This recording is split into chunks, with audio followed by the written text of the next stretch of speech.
Of course, the church doesn't change everything overnight. And worshippers don't depend solely on wall paintings for their understanding of the gospel. They're already used to hearing sermons in their own language. But it's vital for them to keep up with these twists and turns in what they're meant to believe. The business of religion in Elizabethan Wales is a matter of life or death. It's as simple as that. We have acts of violence, we have foreign threats against the state, we have security breaches, we have displays of extremism. No surprise that a toxic mix like that produces its own victims.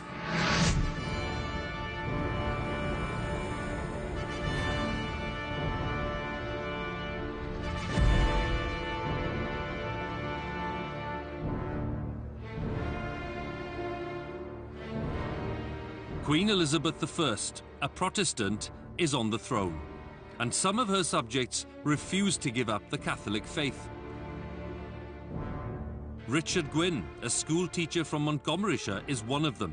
He causes a local outrage. Richard Gwyn, in May of 1581, is brought to this Anglican church in Wrexham. 6 men drag him into this building. They are determined to make him listen to an Anglican sermon, but he's having none of it. They bring him to this area near the pulpit, and they put him in shackles. And in a show of defiance, he rattles those chains so loudly that the voice of the preacher can't be heard. And for that, Richard Gwyn is punished. He's taken outside to the public stocks. Even then, he doesn't lose his strength of spirit. He's taunted by a local Anglican clergyman who says, "I have as much authority as the Pope in these parts." Richard Gwyn replies to him very clearly, "St. Peter was given the keys to the kingdom of heaven. You've clearly been given the keys to the beer cellar."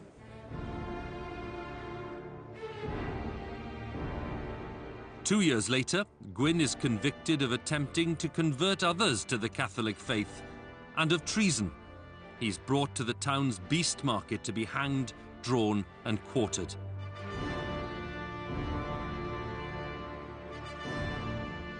It's a cruelly painful and bloody process, being butchered while still alive.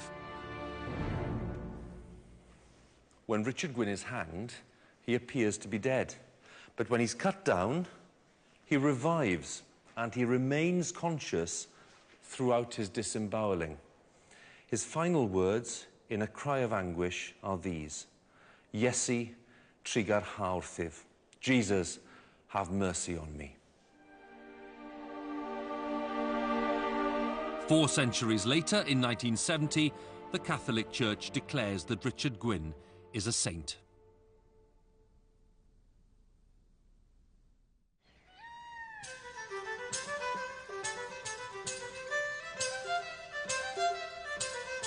Others in Wales are more in step with the Tudors. They flourish under the Elizabethan settlement. The Wyn family established their seat here in Gwydir Castle, near Llanrwst in the Conwy Valley, and they have quite a history.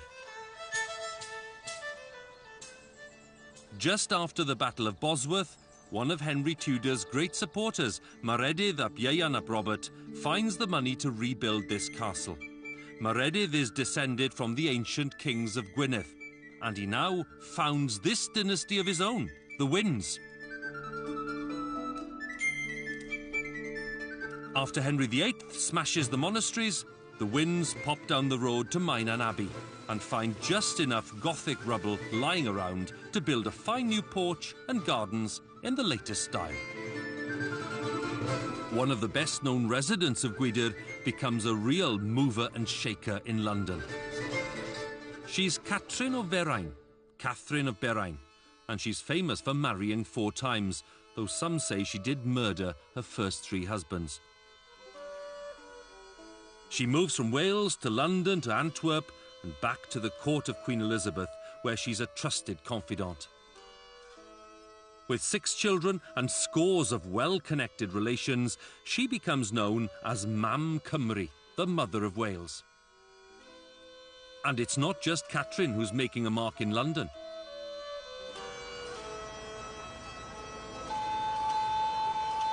The Welsh are everywhere, networking, influencing, socialising.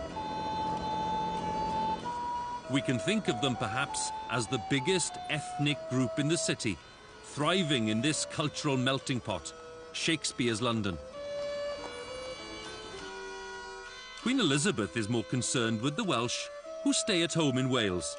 To get them to buy into her Protestant revolution, she gives them something very precious, a Bible in their own language. Well, for generations within Wales, the idea was that Elizabeth had done this out of the kindness of her heart, out of a particular care for the people of Wales. Because the Welsh, of course, identified very strongly with the Tudor dynasty that had originated in Anglesey, that was seen still as a Welsh family. So they thought that this was an act of particular benevolence. Now, in reality, of course, Elizabeth and her ministers had very good tactical reasons for wanting to produce the Bible in Welsh. Elizabeth was a Protestant queen. She was facing all kinds of potential threats from abroad, from Catholic nations, particularly Spain, from the Pope. So she was intent upon ensuring that the Welsh would become good Protestants. The Welsh Bible is early. It's only the 13th language in the world to get its own translation. Well, when we look at the 1588 Bible, you can see, to start off with, its size. It was a pulpit Bible. It's a large Bible. It was never intended to be read at home. It's not the sort of thing you can take with you to bed and read a chapter before going to sleep. It was intended for use in the churches. There were about 1,000 copies printed initially in 1588, just about enough to supply the parish churches throughout Wales. And they cost £1 each, which was a lot of money at that time. They were very often kept chained to the pulpit within churches so that they weren't stolen, because there were some Bible thieves around at the time. But this, in a way, is the start of a process then of actually making sure the Welsh people were familiar with the contents of the Bible. They would hear this Bible from the pulpit every Sunday. Most of the translation is done here. Llanrhaeadr y Mochnant is far from any library or centre of learning. But the task has fallen to the vicar, William Morgan, who begins the enormous enterprise in the late 1570s. He was working by himself night after night while also taking charge of his parish. He was committed to the idea that it should be the best possible translation, and that meant going back to the originals. It meant using the Hebrew Old Testament and the Greek New Testament. So it's not surprising that it took him until 1587 to produce a draft that could go to the printers in London, because at that time, of course, it had to be printed by the Queen's printers. The print setters, of course, the typesetters, probably had no familiarity with the Welsh language whatsoever. So it was necessary for Morgan to be in there every day, checking the work and rechecking. But William Morgan's triumph is not just his attention to detail. It's also how natural he makes the whole Bible sound in Welsh. The Welsh that would have been used in the fair, in the marketplace, in the tavern, probably not completely suitable for the Bible. So one needed to elevate the language a certain amount above that, and to produce something that was more elegant and more dignified. But you needed to strike a balance with an everyday language that people would appreciate and would immediately understand. So that when they were hearing this Bible in church, it would immediately strike a chord with them. They would immediately get it in a way that they hadn't before, because it had been in English or prior to that in Latin. Mae amser I bob peth, ac amser I bob ewyllus tan y nefoedd. Amser sydd I eni, ac amser I farw, ac amser I blannu, ac amser I ddibwreiddio y peth a blanwyd. Nothing resonates more powerfully for me than the words of the Bible in my mother tongue. Amser I wylo, ac amser I chwerthin. And this goes to the heart of William Morgan's towering achievement. Here we are in the church of Llanrhaeadr y Mochnant, where he addresses his flock over many years. What he does is he gives the Bible a new credibility throughout Wales as a vehicle of faith. Amser I ryfel, ac amser I heddwch.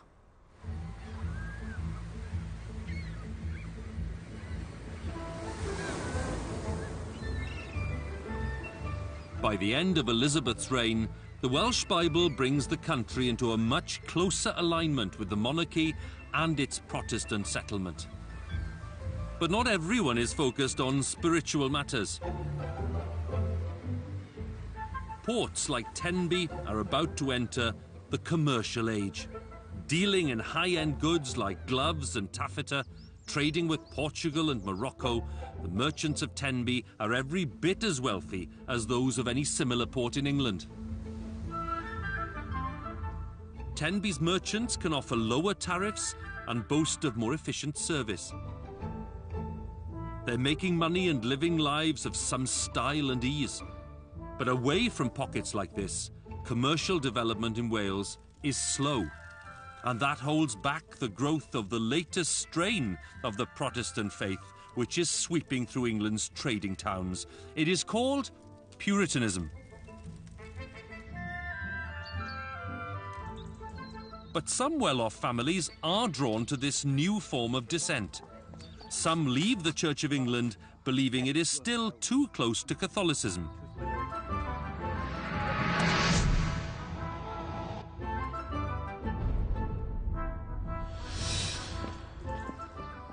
Take the Pritchards of Llancaich Fawr in the parish of Gelli Gaer near prt3.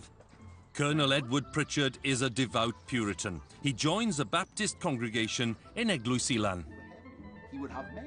The Pritchards have lived at Llancaich Fawr for generations, and their colourful family history offers a real insight into life in Wales at this time. It vexes me that you are thus displeased, my lord. Edward has married Mary Mansell, daughter of a wealthy family from Briton Ferry. Their household boasts 15 servants who live in the manor house.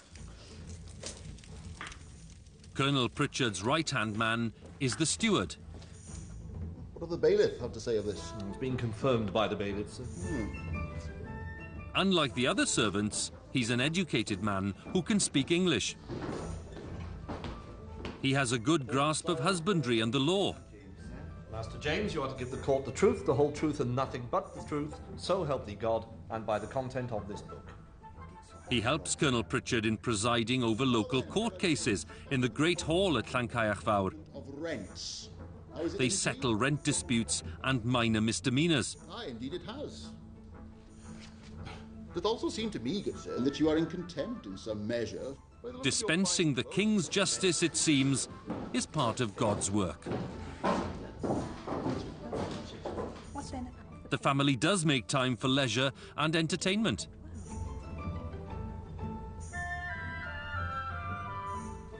But Colonel Pritchard is about to be caught up in a brutal struggle, a clash of ideas between two bitterly opposed forces.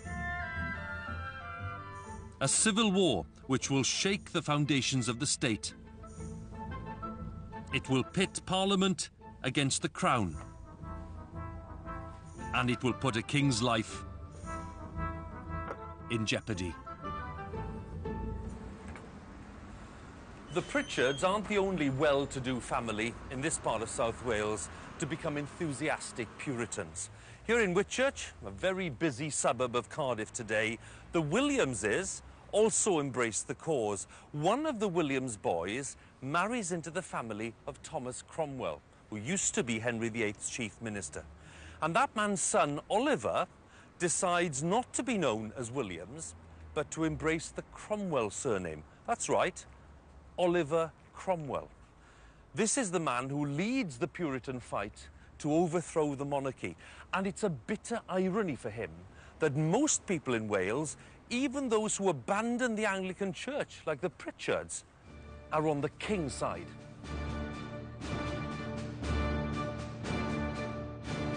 Before hostilities end, Edward Pritchard will join